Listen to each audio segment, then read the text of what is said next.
Okay, boys and girls, we only have 9 weeks to get the substructure out of the ground. That's it.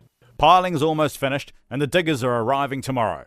Right, we've decided to use the Speedform system for our pile caps and ground beams.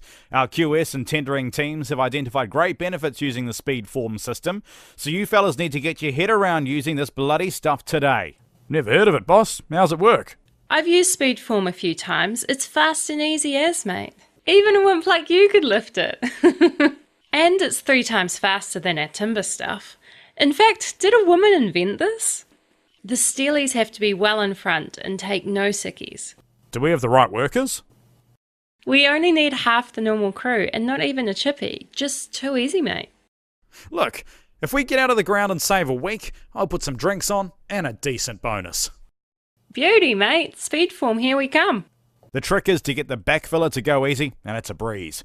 Then pour the bloody concrete ASAP. Some of the caps can be done above ground and dropped in, so set it up right and work the Speedform system.